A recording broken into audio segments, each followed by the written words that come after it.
Hey, welcome back, everybody, to another episode of the Educational AD Podcast. We're going to be right back with today's guest, but as always, we're going to give a shout out to our sponsors.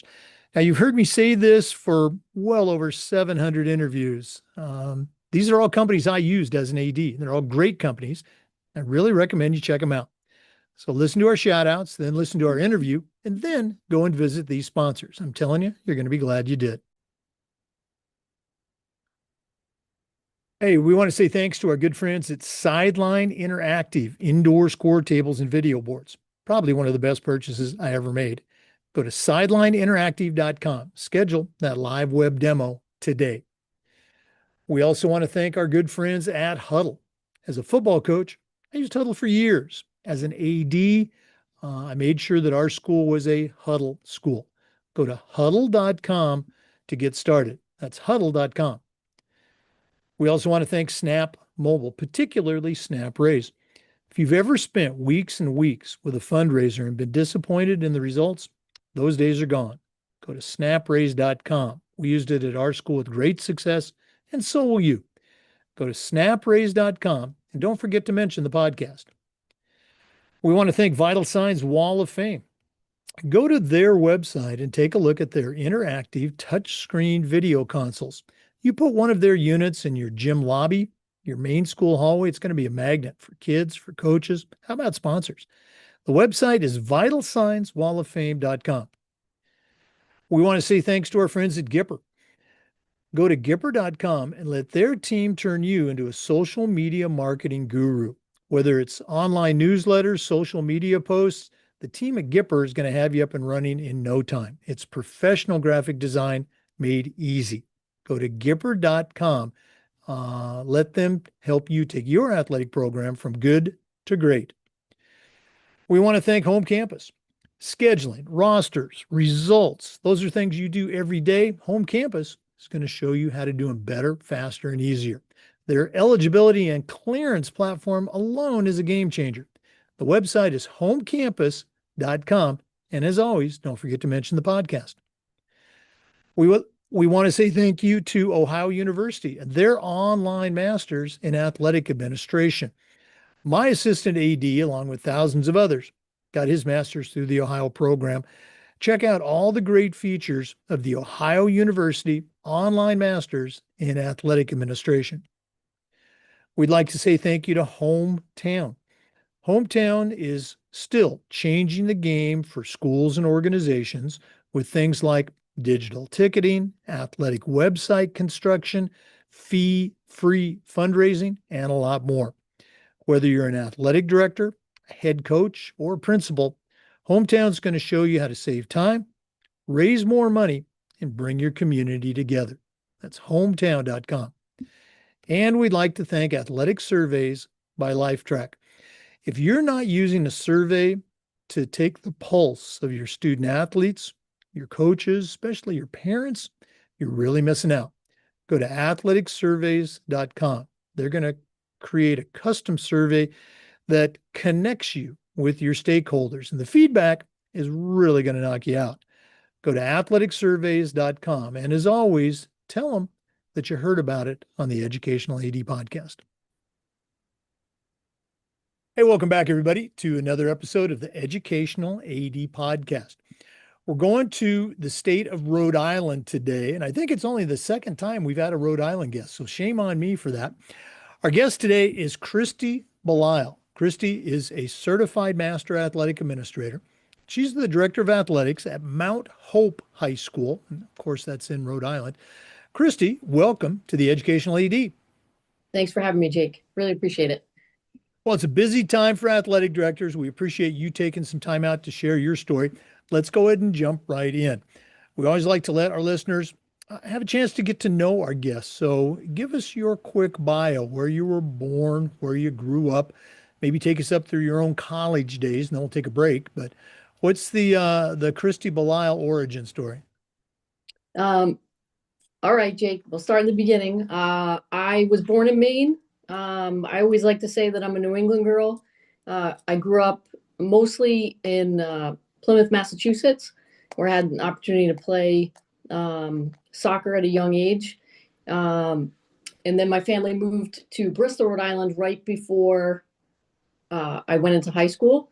And I played soccer for the Colts, Bristol Colts, for 3 years. And then we merged with our town rival, Warren, Rhode Island, and became Mount Hope during my senior year of high school. So I graduated from Mount Hope, went off to college, played down at Goucher College in Baltimore, Maryland, and then finished up at Lesley University in Cambridge, Massachusetts, my senior year, and also did my master's up there before getting a real job.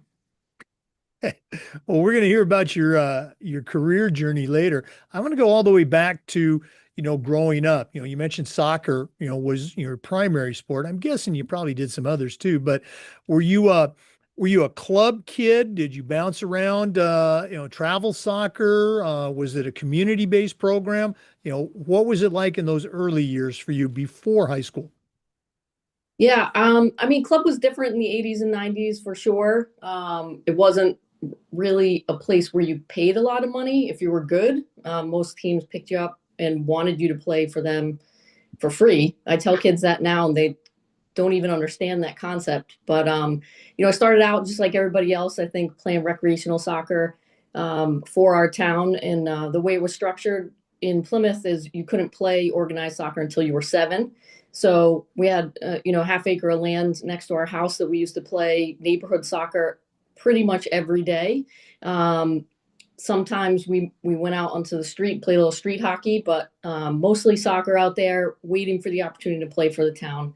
Um, and I was fortunate enough to play for them in the fall for their recreational program, and then try out in the spring and play travel soccer for them at a pretty young age. Played for a bunch of different club programs, indoor, outdoor, in Massachusetts. And then when we moved to Rhode Island, played for the East Bay Club, played for Ocean State and their ODP program as well. Oh, wow. Yeah, no, I'm a little bit older than you. They didn't even have soccer, when I was in school growing up. So, yeah, but I do kind of remember those 80s as you mentioned. Moving on to high school, you mentioned that your school merged with your rival school your senior year. Take us through that journey. That had to have some interesting aspects to it. Yeah, I mean, I don't think it was as personal for me because I didn't grow up there from being, I wasn't born in town. Um, there's still some people, believe it or not, now that I'm the athletic director there, that would still like to see it separated again. There's still a little bit of tension with the two towns from time to time. But I think, when it comes to recreational standpoint, people have really come together around educational athletics, and also town rec programs have started to merge a little bit. So, I think it's been positive for the kids. It's been positive for the school district, for students to be together rather than separated. Initially, I think there was a lot of angst about, having two towns that were very strong athletically come together. And what would that do to rosters? Who would get left out? How would you name captains? A lot of those questions sort of loomed over the community. I think from a student perspective, if you asked the students that were involved and the student athletes who were involved, they would still say that it was a pretty positive experience for all of us. I think the school committee at the time did a great job bringing us together to be part of the colors committee ahead of time, and sort of think about and recommend what our new logo would be, what our new colors would be. And so we were sort of ready for it our senior year. And we were successful. So I think that helped as well. Oh yeah, winning solves all problems. I love it. I've never been involved with the merger, but I have some friends like you that have gone through it. And again, the questions that come up, how are we going to name captains? It's oh yeah, that's the most important thing we have to worry about. What did you do? What'd you do with colors? Did you incorporate colors from both schools, or did you go completely off script and come up with something new? We didn't, I think, the student base at the time really wanted to go black and white. They wanted to go Warriors. They wanted to put the they were the Redmen, so they wanted to put the Redmen on the Colt, and the school committee sort of rejected that idea, which was fine. It was the time when they were sort of breaking away from Native American mascots, and black and white was sort of, if you remember the late 90s or the early Oh yeah. 90s, Oh, it I know was, right where you're going. yeah, it was sort of, a different culture, that they didn't want to touch. So I think, ultimately, some people think it was a sort of a joke that we went to purple. Some people think it was just the hot color at the time. It was probably a little bit of both. But we ended up being purple. We ended up being the Huskies. UConn's right around the corner, and they were Yeah. very successful at the time. So I think there's some merit to both, and that's what we've been since. So we've rebranded, and our Husky is our own Husky now. It's not a copycat of UConn, but yeah, that's who we are. Yeah. No, I'm fascinated by the stories and how they play out in different communities. Real quick, let's fast forward to college. What was your college playing experience like? Any things stick out now a few years later? A few. Yeah, I mean, I think just teammates, people that showed up for you every day. Um, you don't know when they're going to pop back up and sort of show up for you again, as life hands you different obstacles and different joy. But I think that's the biggest thing is teammates, and I think also hallmates on campus, just really continuing to show up even when you think maybe they've lost touch, or they're not people you talk to every day. Oh no, absolutely. And let's go and follow up. We'll save this for the next segment, but when we come back, I want you to follow up on that job offer that was presented to you about coaching. And oh, geez, I don't even know if we have a team. Yep, Let's go yep. ahead and take a break, but we are coming back with more. Our guest today is Christy Belisle. She's the director of athletics for Mount Hope High School. That's in Rhode Island. This is the Educational AD Podcast. Hey, we want to say thanks to our good friends at Sideline Interactive, indoor score tables and video boards. Go to sidelineinteractive.com and you can schedule a live web demo to see all their great products in action. You heard me say many times that probably one of the best purchases I ever made as an athletic director was our Sideline Interactive indoor score table. We use it for home games, of course, but we also use it for pep rallies, for signing ceremonies. Their products are incredibly versatile, and the customer service just outstanding. Go to sidelineinteractive.com. Schedule that live web demo today. We also want to say thanks to our friends at Huddle. As a football coach, I used Huddle for years, but as an AD, I made sure that our school was a Huddle school. And our coaches, all of our coaches, just loved the tools that Huddle provided. Our student athletes loved the videos. Our parents loved the streaming, but there's a whole lot more. Go to huddle.com, join the 8 million users, and find out how to turn your school into a Huddle school. That's huddle.com. Hey, Jake, we use Huddle. We've been very happy with them, so great to hear they're one of your sponsors. Okay. How, just real quick, are you using it from the coach evaluation standpoint or the analyzing video standpoint, highlight tapes? Are you doing any of the other features? Mostly highlight tape. So I think it's been really helpful to our kids that want to get film out there, to college coaches. And then, a lot of coaches use it as a teaching tool as well. So they can review film, they can, show students what they're doing right, and how to fix some of the things that are going wrong on the field as well. Oh yeah, just it's such a valuable coaching tool. I remember maybe I was at one school here in Florida 20 years ago, and the superintendent was saying, "Well, isn't that kind of a luxury?" I said, "No, this is a necessity. This is a need for all of our coaches." And after seeing some of the things that the platform provided, he ended up agreeing. So, thanks for sharing that. Hey, for our listeners, our guest today is Christy Belisle. She's a certified master athletic administrator and the director of athletics at Mount Hope High School in the state of Rhode Island. Christy, you took our listeners on, your journey growing up. You got us up to your college days and your degree, and then you got that first job offer. Can you uh, go over that again and kind of, let us know how that all ended up?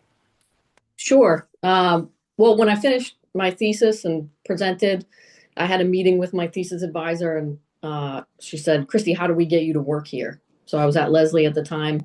How do we get you to work on campus? And I was like, I have no idea. I didn't really know what I was going to do next. But I said, if you had a women's soccer program, or, if there was an opening in athletics, I would definitely be interested in sort of pursuing that. She honestly didn't even know if they had a program at the time.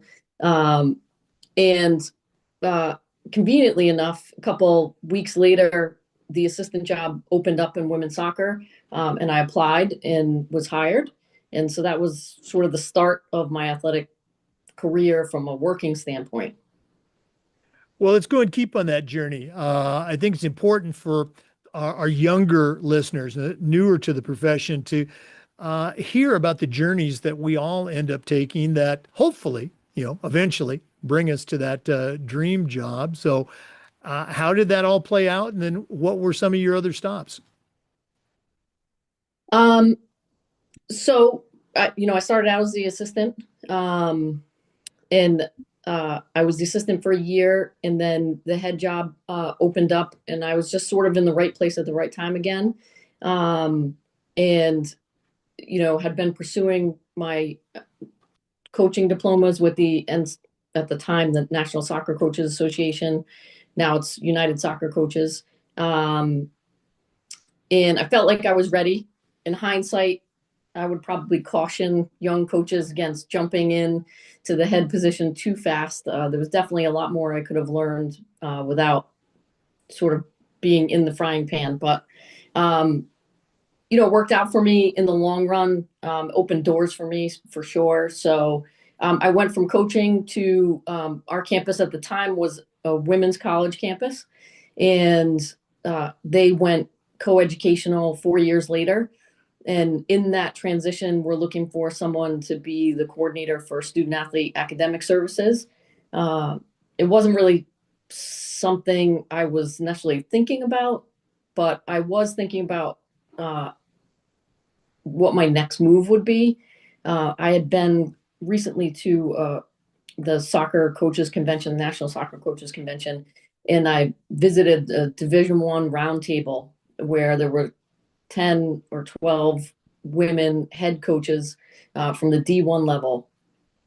And I got the opportunity to ask them how many of them were divorced. And believe it or not, almost all of them were. And it was a really important question for me from a work-life balance standpoint. I was working a ton. My phone was always on in being a coach, but I didn't know how to give up that sort of influence you were having over student athletes' lives. Um, and so when this presented itself to me, the opportunity to move over to the academic side of the house, but still be involved in athletes' lives, I took it. And it was probably one of the best moves that I made. It took me a year to realize it, because that first year I was sort of like inner fighting with myself about how do I go back to coaching? Did I make the wrong move? What did I just do? But some of that was just being in the wrong professional development environment at the time.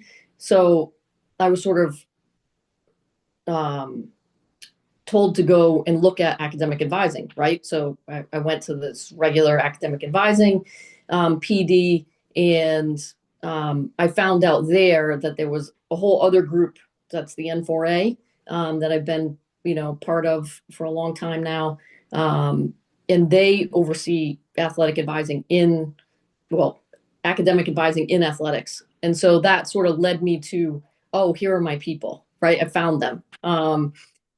So it was a great journey for me, great part of my journey. I loved that job. That was probably, big highlight in my career. Just having the kind of influence I had over student athletes. I'm still in touch with a lot of them today, and that was in the early 2000s.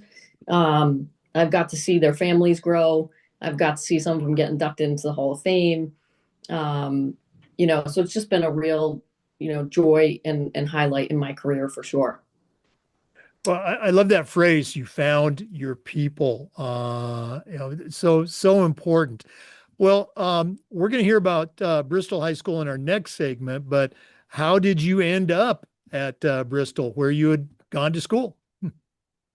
Um, so I had a baby, right? So another big sort of life moment, career changing moment where you have to decide what's most important at this moment in time. What do I value? Where am I going to go with this? And so I took a step back. I did compliance from home for a year. I was lucky that the dean of students at Leslie allowed me to do that as I sort of looked for what is my next adventure. So when our son turned 18 months old, I had decided that summer I was going to really pursue other opportunities that were maybe closer to home, had a little bit better work-life balance, and try out high school athletics. And again, just happened that my school was open at the time, along with a couple others. I put, my resume in to see if I could get an interview, which I did in all three places, and ultimately chose to return where I thought I could make, the biggest impact and have the most value. Now, obviously different circumstances than me. I tell the story, when I graduated from college, I spent a couple years as a substitute trying to get that first job. And one of my sub stops, actually, well, several times, but the first time I came back to my old high school. And so I'm, just 4 years removed. And one of my best friends from high school had also become a teacher. He's also subbing that same day. And so at lunchtime, we ended up going into it was the old teacher's lounge, cigarette smoke and everything. And we both walk in, and here it's all of our old coaches, all of our old teachers. And one of them turns around and goes, "You guys became teachers? What was it like for you coming back to your old high school?" Again, it was a few years removed, different circumstances, but what was that like coming back? Yeah. Interestingly enough, there were a couple teachers still left when I returned. Most of them, two of my favorites actually were student teachers at the time or in their first year. So an art teacher who I, made a really good connection with, who's still there now. We bounce things off each other every once in a while. And then my advanced bio teacher was also there when I returned. But, it felt familiar, even though there weren't a lot of faces that I knew necessarily. There were still people from the community that I knew, some people that were my classmates that are now teachers in the building. And two people, believe it or not, they were in my homeroom all 4 years of high school, were working there at the time. So one is the SRO and one is the principal secretary. So it was a warm welcome, I think, for sure. Interesting to transition back to a community that you sort of grew up in and then grew out of, but then come back to sort of give back. Well, again, I just always fascinated by the stories that our profession reveals. Let's go and take another quick break, but we are coming back with more. Again, our guest today is Christy Belisle. She's the athletic director at Mount Hope High School. That's in Rhode Island. Let's take that break, but we are coming back. This is the Educational AD Podcast. We want to say thanks to our good friends at Snap Mobile, particularly Snap Raise, for their support. If you've ever spent weeks and weeks with a fundraiser and come away disappointed, I'm telling you, those days are gone.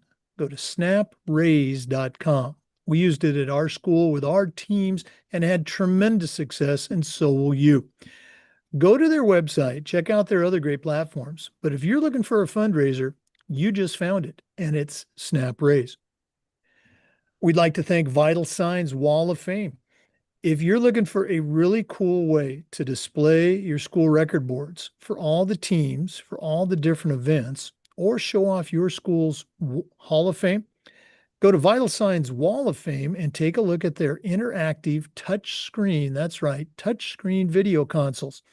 You put one of their units in your gym lobby or your main school hallway, it's going to be like a magnet for kids, for coaches. How about sponsors? Go to vitalsignswalloffame.com. Check out their great products today. We also want to say thanks to our good friends at Gipper. Go to Gipper.com and let their team turn you into a social media marketing genius. Whether it's a simple social media post to celebrate a victory or an entire newsletter with your colors, your mascot, your branding, the team at Gipper is going to have you up and running in no time. It's professional graphic design made easy. How easy? So easy, even I can do it. Go to Gipper.com for more information. And as always, make sure you tell them you heard about it on the podcast. Hey, Jake, I heard you talking about SnapRaise. Just want to send them a shout out. Our football team did really well with them this fall, raised about $15,000. So definitely take a look at them if you're out there looking for fundraising. Again, I appreciate you sharing that. It's always nice, when another AD can, corroborate, I guess, because as you mentioned, there's a lot of options out there. They're all great platforms, but find one that works for you. I just remember as an AD, when my football coach, drugged me to this meeting with the Snap rep, I'm just thinking, geez, but it was so easy and so effective. We used it with all of our other teams, and it's just great. They're still using it, even though I'm not there anymore. Let's jump back into our interview. We're visiting today with Christy Belisle. She's the director of athletics at Mount Hope High School. That's part of the Bristol Warren School District. Christy, you've mentioned that you went to Mount Hope for just 1 year when the schools merged, but now you're back there. Share with our listeners a little bit about the school, the community, what, and again, this is your chance to brag, what makes Mount Hope, the best school in Rhode Island, the best school in New England. Okay. So I mean, they're both little coastal towns that make up Mount Hope. So Bristol is right on the water, beautiful, harbor. Warren has an equally pretty one that sits on the river. Little farms throughout both communities, more so in Warren than in Bristol. But the people are great. I think that they put a lot of effort into athletics, into education, and both of those things make our town particularly great. We've had a great run this fall, in athletics, with 3 teams just finished in the semifinals, and football team hosting the quarterfinals this weekend. So super excited town. I also oversee the middle school, which is named Kickamuit Middle School in Bristol Warren Regional School District. And our girls' middle school won the state title this year. So that was really exciting.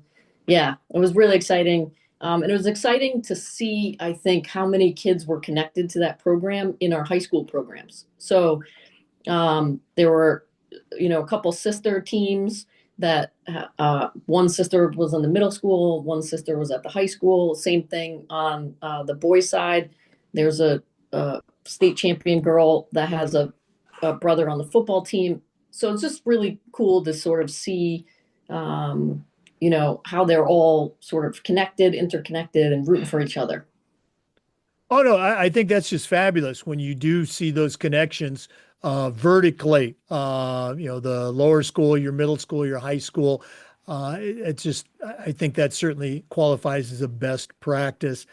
Let's go and continue on that theme. What are some things that either maybe you have done, initiatives that you started, or maybe they've been going on since you were in high school that you think are special, maybe not unique, but just really foundational um, principles that allow your teams, your kids, your coaches to have that type of success? Can you put your finger on a couple of those?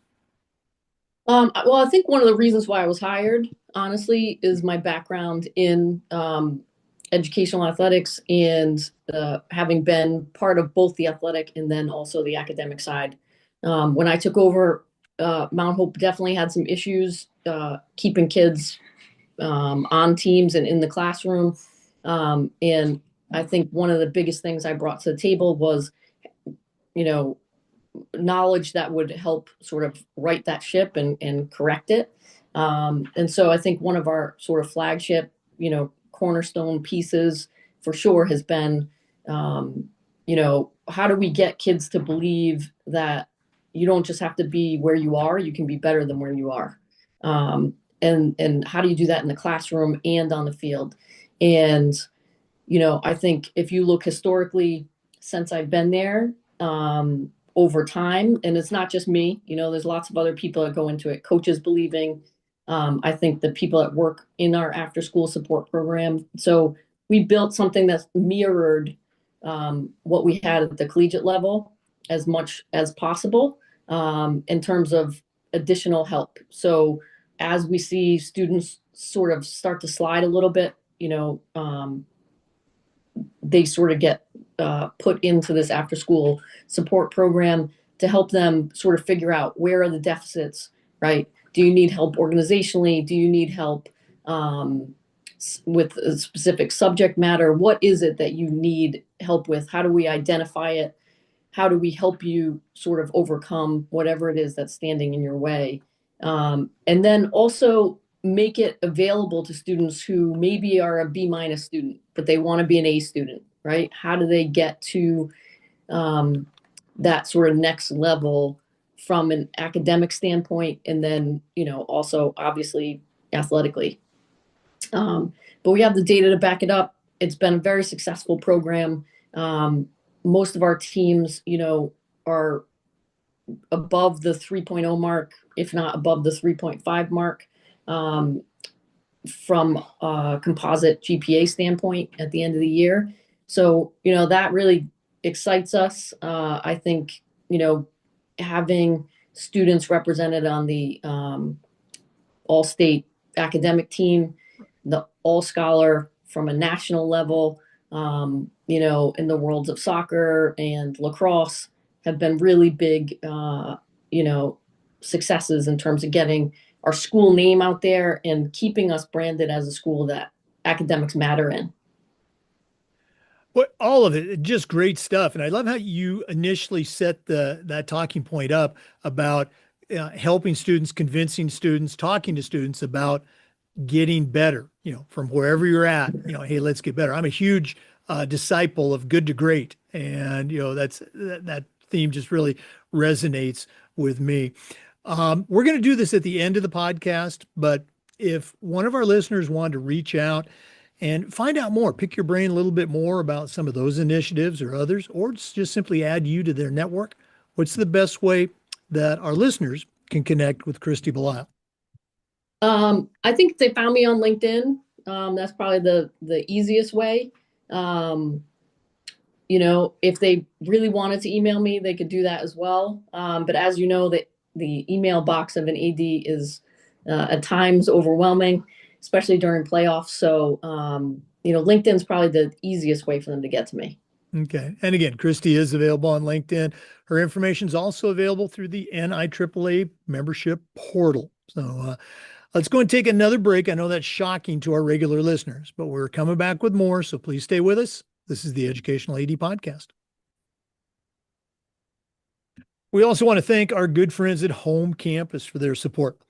Home Campus is the official sports administration platform for a number of states for thousands of athletic directors. And even if your state uses a different platform, you can still be a home campus school. I'm telling you, their athletic clearance and eligibility platform alone is a game changer. Go to homecampus.com for more information. That's homecampus.com. We also want to say thank you to Ohio University and their online masters in athletic administration. My assistant athletic director, along with thousands of others, got his master's through the Ohio program. And here's a cool fact: while they were earning their degrees, they also completed 11 NIAAA leadership training courses at no extra charge. Check out Ohio University and their online masters in athletic administration. We also want to say thank you to our good friends at Hometown. Hometown continues to change the game with their solutions that include things like, well, digital ticketing. They're still the number one digital ticketing provider to schools and colleges. How about athletic website construction, fee-free fundraising, and the list just goes on.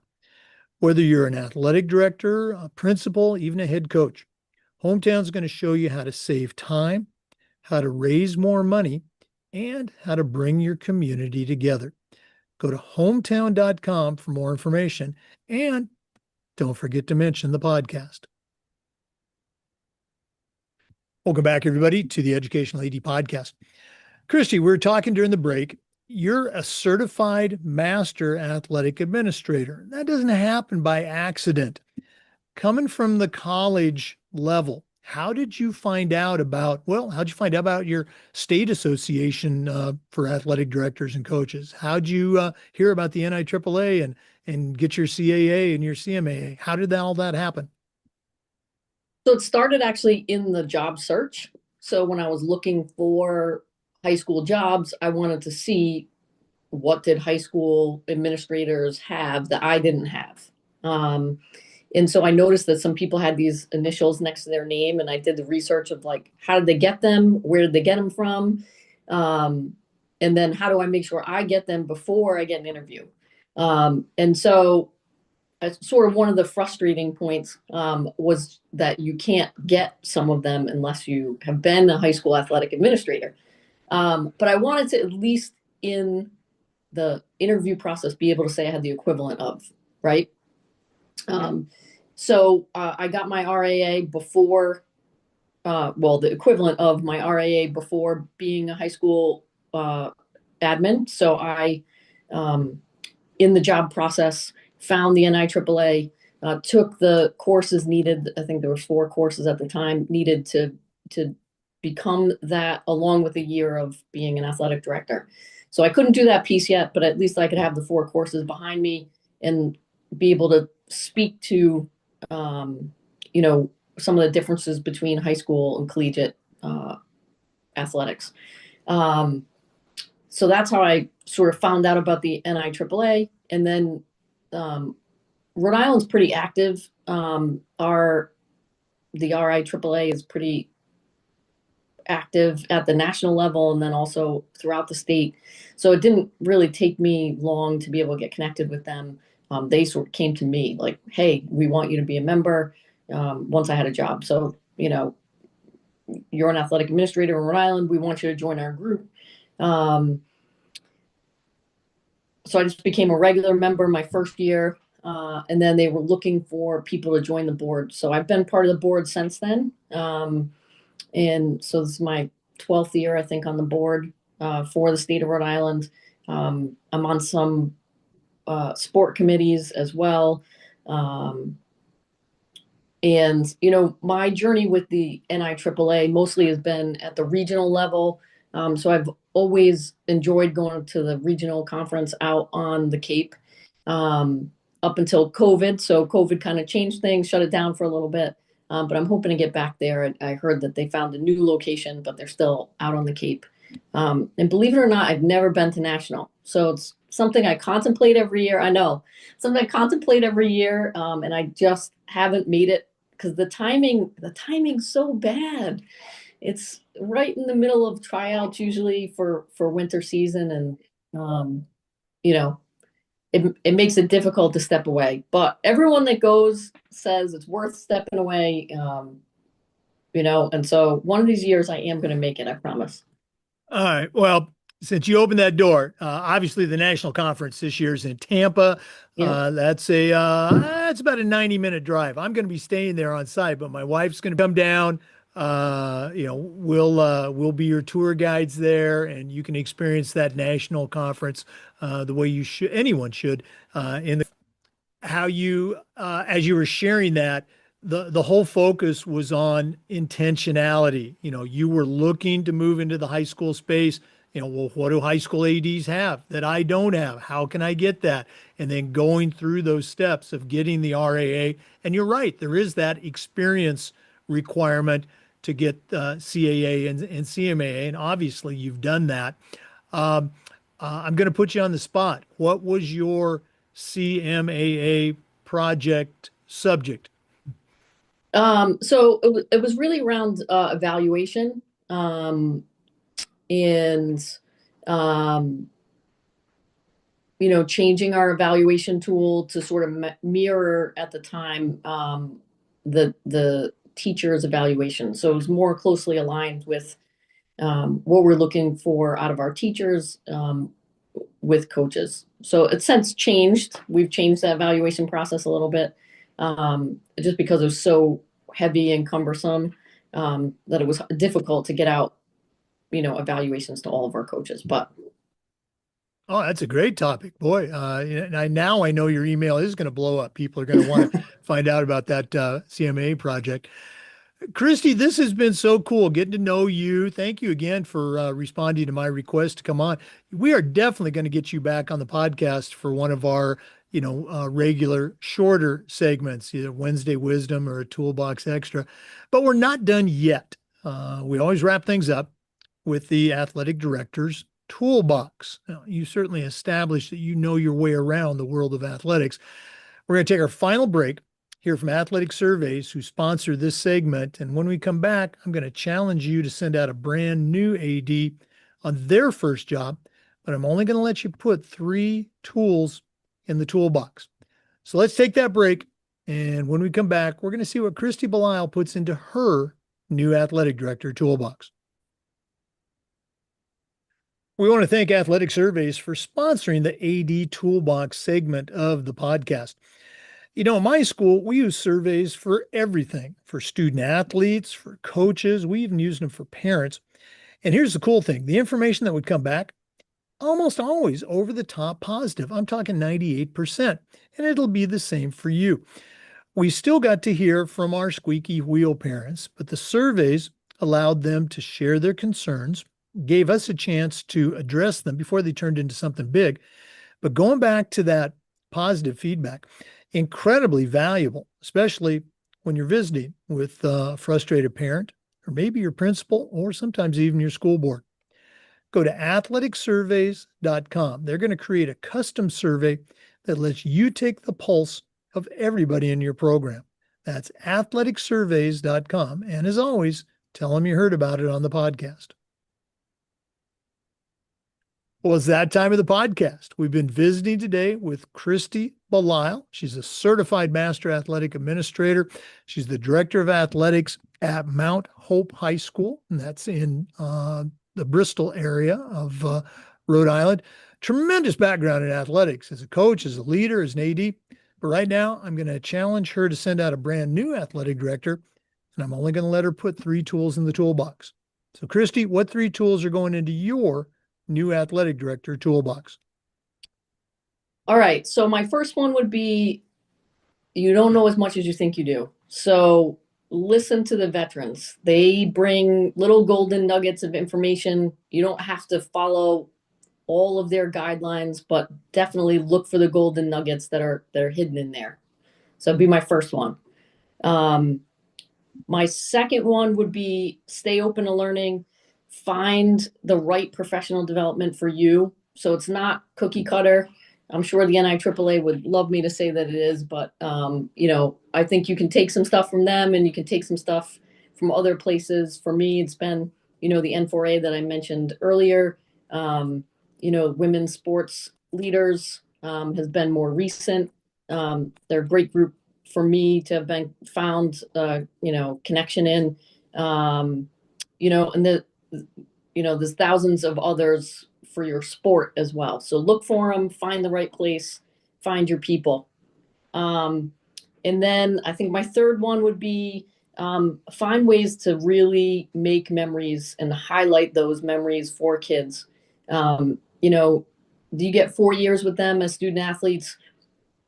I'm sure other EDs would, echo the idea that as freshmen they come in and they all think they're going to play at the next level. Their parents all think they're going to play at the next level. And as they get closer to their senior year, they realize that it doesn't always fit into their life to play at the next level. Maybe they're not good enough to play the sport they want to at the next level.